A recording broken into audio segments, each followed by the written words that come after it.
Lycan King thought he was marrying an ugly woman in an arranged marriage, but was stunned when the ancient forest of the Night Fang Pack was a place of deep shadows and deeper secrets, where the towering pine trees seemed to scrape the belly of the sky and the air hummed with the power of the wolves who called it home. At the very heart of this vast, wild territory stood a castle of dark stone, its turrets clawing at the clouds, a monument to the strength and solemn duty of the Lycans who ruled from within. This was the domain of Corbin, the Lycan King, a leader whose very name was whispered with respect and a flicker of fear. He was young for a king, but the weight of his crown was etched into the serious line of his brow and the unsmiling set of his mouth. His shoulders were broad, built to carry the burdens of his entire pack, and his eyes, a stormy shade of gray, missed nothing. On this particular morning the weight felt heavier than ever. Corbin stood at the great window of his throne room, his hands clasped tightly behind his back, watching his warriors train in the courtyard below. Their movements were a blur of power and precision, but his mind was not on their drills. It was fixed on a problem that could not be solved by strength alone. A rival pack, the Shadow Howlers, was growing bold, encroaching on their borders, testing their defenses. The Night Fang Pack was mighty, but a war would cost them dearly in lives and resources. There was another way, an older way, an alliance. The heavy oak door of the throne room creaked open, and Silas, Corbin's oldest advisor and most trusted friend, entered. His footsteps were quiet on the stone floor. "They have arrived, my king," Silas said, his voice low and gravelly. "Alpha Brahm of the Moonfall Pack is here. He awaits your audience." Corbin gave a single, sharp nod, not turning from the window. Let him wait a moment longer. He needed to steel himself. The Moonfall Pack was not strong. They were small, their lands were poor, and their fighters were few. But they possessed one crucial thing: a vast, barren stretch of mountains that acted as a natural shield between the Night Fang territory and the Shadow Howlers. An alliance with them would secure that border, creating a buffer that would make the Shadow Howlers think twice about attacking.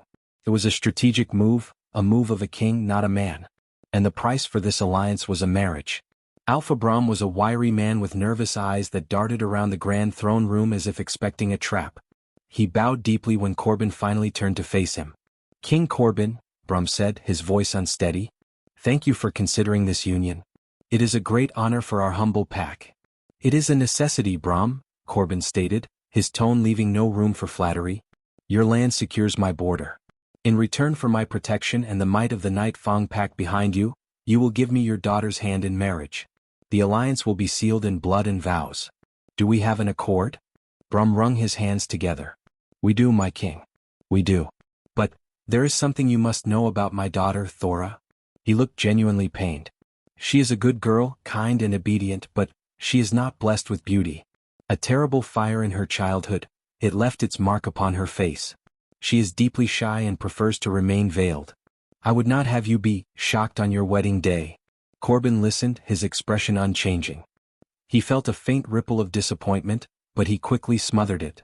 What did he care for beauty? This was not a marriage for love or for attraction. It was a transaction, a pact for the safety of his people. A face, scarred or not, was irrelevant. "I am not a boy who chooses a mate for her pretty smile, Brahm," Corbin replied coolly. "I am a king who secures the future of his pack. Her face changes nothing. The wedding will proceed as planned." The ceremony was arranged with swift, brutal efficiency. There was no joy in the preparations, no festive decorations or cheerful anticipation. It was a somber, official event. The pack members gathered in the castle's great hall, their murmurs low and curious. They had heard the rumors about the veiled bride from the weak pack. When Thora arrived, escorted by her father, a hush fell over the crowd. She was swathed in a gown of simple dark wool, and over her face she wore a veil so thick and opaque that not a single feature could be glimpsed beneath it. It was like marrying a shadow. She was slender and held herself with a quiet dignity, but she seemed to shrink inside the fabric of her veil, a creature of pure silence and mystery. Corbin stood at the altar, his posture rigid. He watched her approach, this silent, hidden woman who was to become his queen. He felt a strange mixture of pity for her and resentment for the duty that forced them together. As she drew near, he caught a faint scent, not of perfume but of parchment and dried herbs, a clean, intellectual smell that was entirely unexpected. The ancient words of the binding rite were spoken by the pack shaman. Corbin repeated his vows in a clear, strong voice, vowing to protect and provide. When it was Thora's turn, her voice emerged from behind the veil, so quiet everyone had to strain to hear. But her words were clear and steady, promising her loyalty and duty. She did not tremble. When the shaman pronounced them bound for life, Corbin was expected to lift the veil and kiss his bride. He reached out, his fingers brushing the rough fabric. He could feel the entire hall holding its breath. But then he let his hand fall. To reveal her now in front of everyone would be a cruelty, a humiliation. It would be confirming the rumor that she was something to be hidden. A small, almost imperceptible sigh of relief seemed to come from the woman beneath the veil. There was no feast. No celebration. The guests were dismissed quickly, and Corbin found himself alone with his new wife in the vast, echoing hallway leading to the private quarters of the castle. The silence between them was a heavy, awkward thing. "Your rooms are this way," Corbin said finally, his voice echoing more than he intended. He led her to a spacious suite adjacent to his own. It was furnished with everything she could need, but it felt cold and unused. "This will be your chamber. My own is through that connecting door."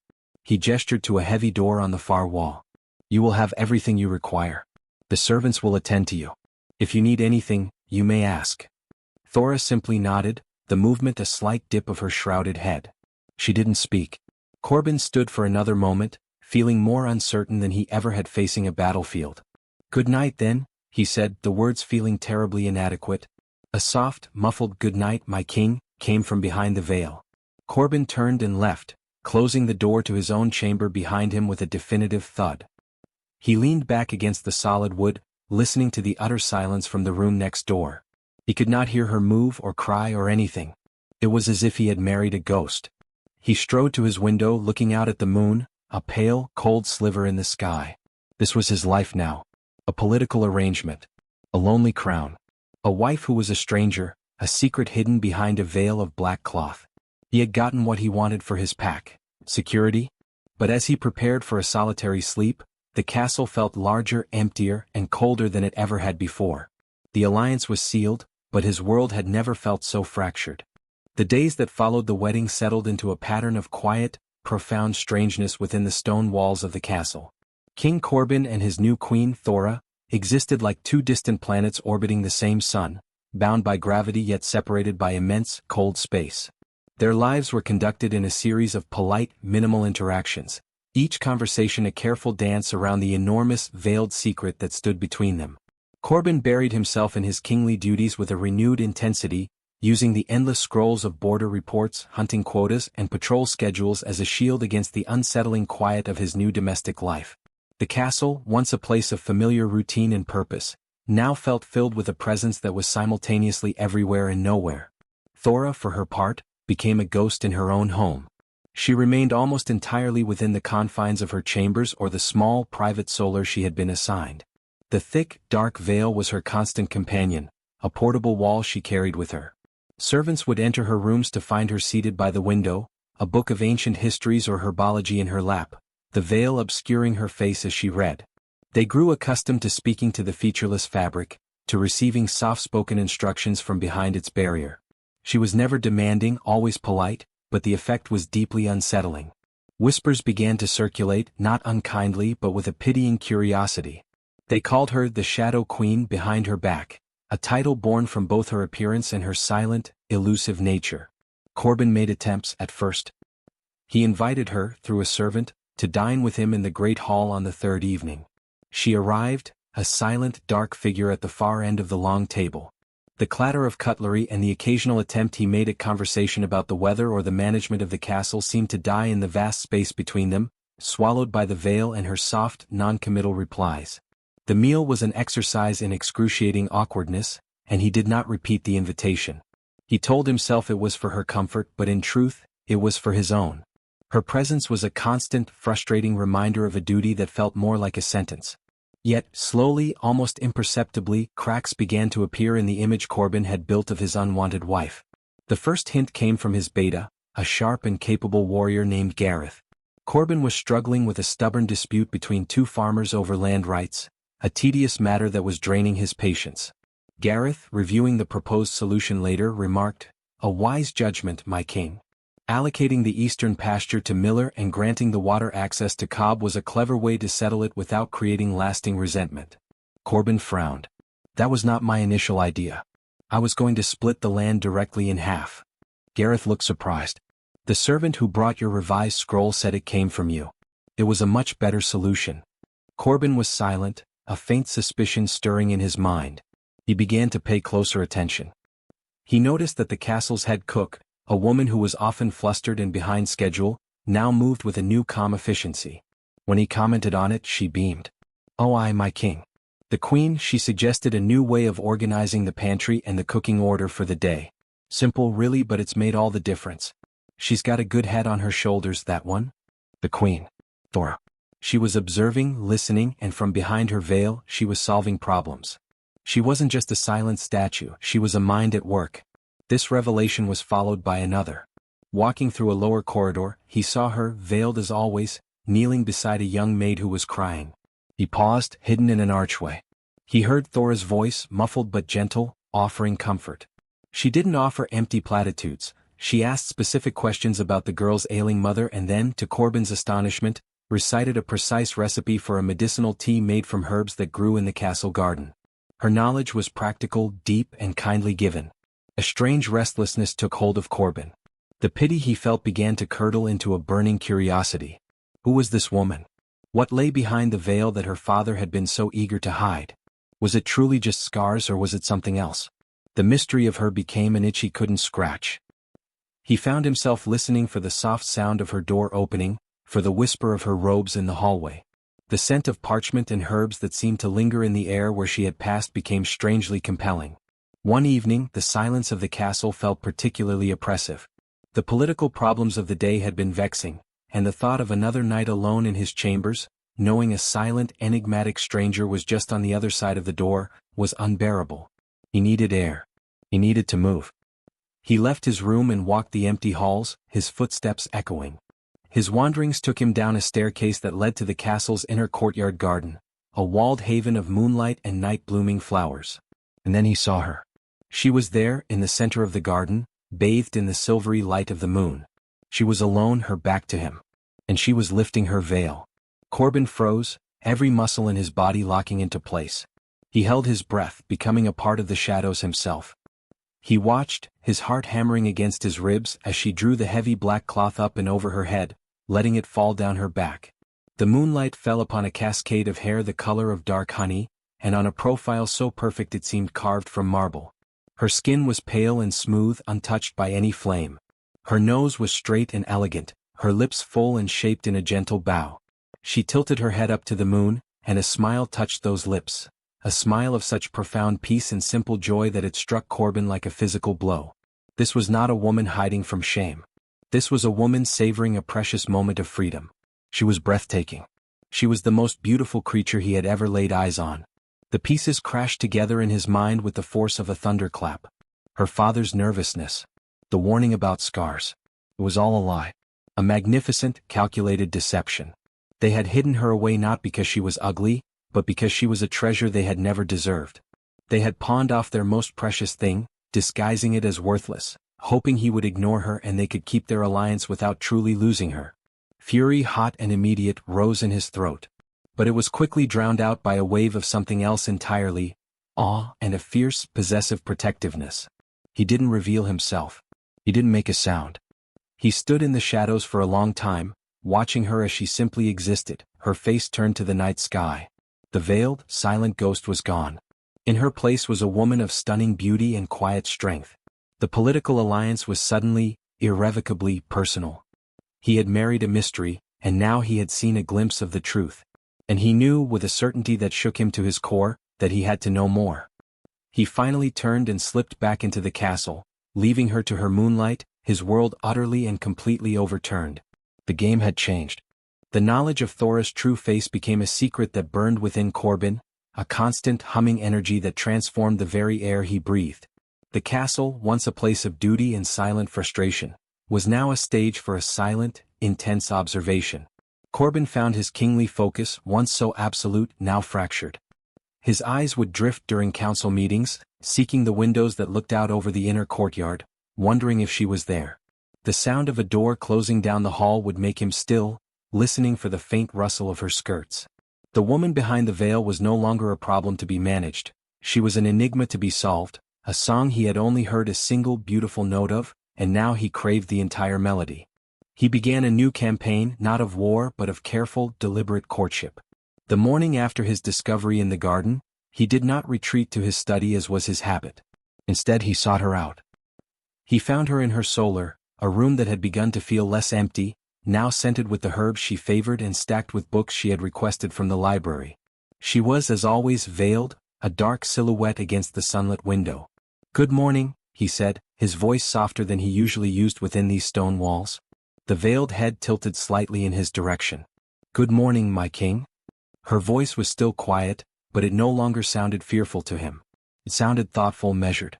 "I find myself faced with a tedious matter of trade agreements with the mountain clans," he began, leaning against the doorframe. "Their demands for wool in exchange for or are unbalanced. I recall Gareth mentioned you had a keen insight into the land dispute with the farmers. I would value your opinion on this if you have one."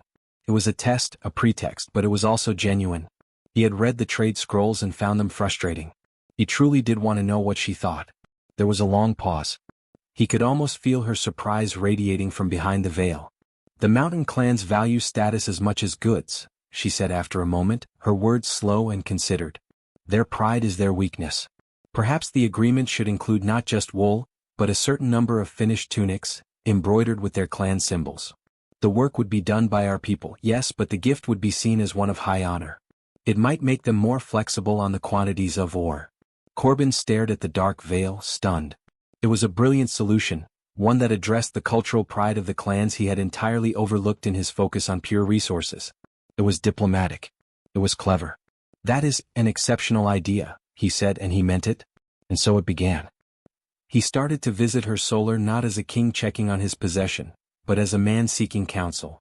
He brought her small problems and then larger ones. He discovered that her mind was a sharp, analytical tool, her knowledge vast and often surprising. She understood people, their motivations and their pride, in a way his warrior's mind did not. They spoke of history, of pack law, of the stories of the old world. He found himself lingering, sitting in the chair opposite hers, losing track of time. He made sure to have meals brought to them there so they could talk over bread and cheese. The conversations were still conducted through the veil, but the wall between them was slowly, brick by brick, being dismantled by words and shared intellect. He was falling in love with her mind, and it made the memory of her face in the moonlight all the more potent. He also began to learn her through her actions. He watched her with the servants, not as a queen commanding subjects, but as a partner organizing a household. He saw the respect she garnered, not from fear but from genuine appreciation. The cooks improved meals, the maids healed mother, the efficiently organized pantry. They were all testaments to her quiet, capable presence. The castle was beginning to run smoother, to feel warmer, and it was all because of her. The Shadow Queen was, in fact, bringing light into the dark stone halls. Weeks blended into a new kind of routine, one filled with a tension Corbin had never known. It was a tension of wanting, of a secret kept, of a truth hovering just out of reach. He found himself making excuses to stand close to her, to catch that scent of parchment and herbs that was uniquely hers.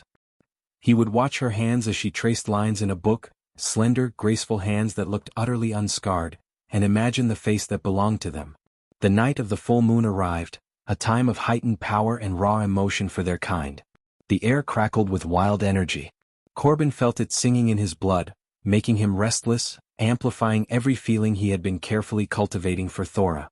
He knew where she would be. He went to the garden, his pulse a frantic drumbeat in his veins. And there she was in the same spot, her veil lifted, her face offered up to the lunar light as if in prayer. She was even more beautiful than he remembered, the full moon softening her features and glinting in her hair. This time he did not stay hidden. The wildness of the moon gave him courage. He stepped out of the shadows and into the silver light. The gravel crunched under his boot.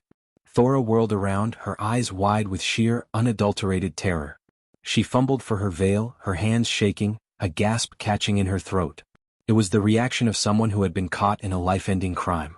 "Don't," Corbin said, and his voice was low, not a command but a plea.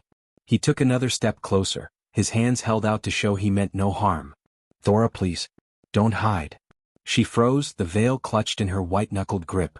Her eyes, a shade of deep blue he could now see, were filled with tears of panic and shame. "My king." "I can explain," she stammered, her voice trembling. "There is no need to explain," he said gently, moving closer until he was standing right before her. He could see the faint track of a tear on her cheek. "I've known for some time." Her breath hitched. You have. "Since the first time I saw you here," he admitted. "I was curious. I came to the garden and I saw you. I saw the truth." The shame in her eyes deepened and she looked down at the ground. "Then you know the deception my family practiced upon you. You have every right to be angry. To send me away." Her words were a whisper of utter defeat. Corbin reached out then, and with a touch as gentle as he would use on a startled bird, he placed his fingers under her chin and lifted her face to look at him. The contact sent a jolt through both of them. Her skin was soft and warm. "Look at me, Thora," he murmured. "Do I look angry?" She forced herself to meet his gaze. His stormy gray eyes held no anger. They held wonder and a heat that made her own breath catch for a different reason entirely. "They thought they were tricking me into marrying an ugly woman," he said, his thumb stroking her chin. "But they were really tricking me into marrying a beautiful, intelligent, kind one. They thought they were giving me a burden, but they gave me a treasure. And they thought I would never care to look." He saw the fear in her eyes begin to melt, replaced by a fragile, dawning hope. You are not displeased?" A slow, genuine smile touched Corbin's lips, a sight rarer than moonlight. "Displeased? Thora, I have spent these last weeks falling in love with the woman behind the veil. And now, seeing you, knowing you, it only makes it more real."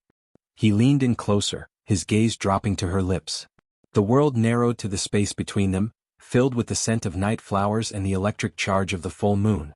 This time there was no veil to lift. This time, when his lips found hers, they met only the soft, incredible warmth of her mouth. It started softly, a question, a confirmation. But as she responded, a tiny sigh escaping her as her lips moved against his, it deepened into something else entirely. It was a kiss of discovery, of pent-up longing, of a truth finally spoken without words. It was passionate and tender, fierce and gentle all at once. Corbin wrapped his arms around her, pulling her against him, and she didn't resist. Her hands came up to rest on his chest, and he could feel the frantic beat of her heart matching his own. In that moment, something ancient and powerful snapped into place between them, a bond as old as the moon itself. It was the mate bond, a magic deeper than any alliance, a connection of soul as much as body. They both felt it, a rightness, a completeness that shook them to their very cores. When they finally broke apart, breathless, they simply stared at each other, their foreheads resting together. The king and his queen, no longer strangers, no longer bound by a pact, but united by a truth more powerful than any lie. The veil was gone, and in its place was the beginning of everything. The morning after the full moon dawned bright and clear, but within the walls of the castle, the world had already been irrevocably remade. Sunlight streamed into Corbin's chamber, but for the first time he did not wake to a feeling of solitary duty. He awoke with the memory of moonlight on skin and the profound, echoing certainty of the mate bond thrumming in his veins like a second heartbeat. The space next to him in the large bed was empty, but it no longer felt lonely. It felt like a promise. The silence of the castle was no longer oppressive. It was peaceful, filled with the lingering warmth of the truth that had finally been revealed. He rose and dressed with a new kind of purpose. The usual weight of his crown felt different today, lighter, or perhaps it was just that he felt strong enough to bear it properly for the first time. He knew what needed to be done. The deception of the Moonfall Pact could not stand, not because it was a personal insult to him, though it was, but because it was an insult to his queen, to the partner he had chosen and the bond the moon itself had sanctified. This was no longer just about a broken agreement, it was about justice for Thora. He found her in her solar, and for a breathtaking moment, he paused in the doorway. She was not veiled. She was sitting by the window, the sunlight turning her hair to liquid gold, her face, her beautiful, unhidden face, turned towards the dawn. She looked up as he entered, and a faint, shy blush colored her cheeks, but she did not look away. Her eyes met his, and in their blue depths, he saw a reflection of his own wonder and a newfound confidence. "Good morning," he said, his voice husky with emotion. "Good morning, Corbin," she replied, and the sound of his name on her lips, without title, sent a thrill through him. He crossed the room and took her hands in his, pulling her to her feet. "We must address this," he said, his tone serious but gentle. "What your father did, we cannot let it pass." A shadow of her old fear flickered in her eyes. "Will you go to war with them?" "I do not wish for bloodshed because of me." Corbin shook his head, lifting a hand to cup her cheek. "No, my love. That is the reaction of a hot-headed boy, not a king. The strongest punishment is not violence, it is consequence. They sought to use my power while hiding their greatest asset. They will learn that deceit has a cost, and that true strength lies in honor. Later that day the entire Night Fong pack was summoned to the Great Hall. A buzz of curiosity filled the air.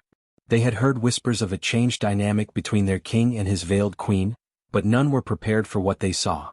Corbin stood on the dais before his throne, and beside him, standing with a grace and poise that commanded attention, was Thora. Her head was held high, and her face, revealed for all to see, was not the scarred visage they had been led to expect, but one of striking beauty and quiet strength. A collective gasp rippled through the crowd, followed by a stunned silence. Corbin's voice, strong and clear, cut through the quiet. "Pack of Night Fong. You see before you your true queen, Thora. What you were told was a lie, crafted by Alpha Brahm of Moonfall to deceive us. He believed he could pawn off a treasure as worthless and secure our alliance without sacrifice. He believed I would ignore a wife I thought ugly." Corbin's arm went around Thora's shoulders, pulling her close. He was wrong. He did not account for her intelligence, which has already bettered our pack. He did not account for her kindness, which has touched your lives. And he did not account for the will of the moon itself, which has sealed us as true mates. A roar of approval surged from the pack. Their shock turned to outrage on her behalf, and then to fierce pride. They cheered for her, for the strength she had shown in silence and for the king who had seen her true worth. "Therefore," Corbin announced, silencing the crowd with a raised hand, "the alliance with Moonfall is severed. Their deceit has broken our trust. No trade will pass our borders to them. No warrior of ours will guard their lands. They are cut off, isolated by their own lies, until Alpha Brahm is replaced by a leader of honor. This is our judgment." The pack roared its agreement. It was a punishment far more devastating than a battle. A battle ends. Isolation is a slow, draining consequence that would force the corrupt pack to change from within. It was a kingly decision, but as Corbin looked at Thora, he saw it was also the decision of her heart, wise, just, and without cruelty. That night, in their shared chambers, there were no more secrets, no more separate rooms. The connecting door was thrown open, never to be closed again. They talked for hours, not of politics or strategy but of themselves. He told her of his loneliness as king, his fears for his pack. She spoke of her life in Moonfall, of being hidden away, of her love for books and healing herbs, of her hope that had felt so fragile until now. They were no longer king and queen fulfilling a duty, but simply Corbin and Thora, two souls who had found their missing piece in the most unexpected of places. He held her close, her back against his chest, his arms wrapped around her as they looked out at their kingdom under the starlit sky. "I thought I was securing a border," he whispered into her hair, his voice thick with emotion. "I never knew I was finding my home." Thora turned in his arms, her eyes shining with unshed tears of happiness. She reached up and traced the line of his jaw, a gesture of intimacy that felt as natural as breathing. "And I thought I was being sent into exile," she whispered back. "I never dreamed I was being led to my destiny." Their lips met again in a kiss that was slower now, deeper, filled with the certainty of their bond and the promise of a future built together. It was a kiss that spoke of love, of passion, of a partnership that would forge a legacy far greater than any mere alliance ever could. The Lycan King who married for duty found a love worth more than any kingdom, and the woman who was hidden away for her beauty became the radiant queen who ruled not from behind a veil, but from beside her king, her heart, and her true face, finally open for all the world to see. Their story, born from a lie, was now a legend of truth and love, a tale that would be told for generations to come in the deep, dark woods of the Night Fong territory. A story that proves that sometimes the greatest treasures are hidden in plain sight, waiting for the right person to truly see. If you were swept away by the journey of Corbin and Thora, if you felt your heart pound with their fears and soar with their triumphs, then you know the magic of a great story. There are countless other tales waiting to be told, other worlds to discover and hearts to connect with. To ensure you never miss the next captivating story, use the button below to subscribe to the channel. Your support helps bring more of these narratives to life. Become a part of our storytelling family and turn on notifications so we can continue this adventure together.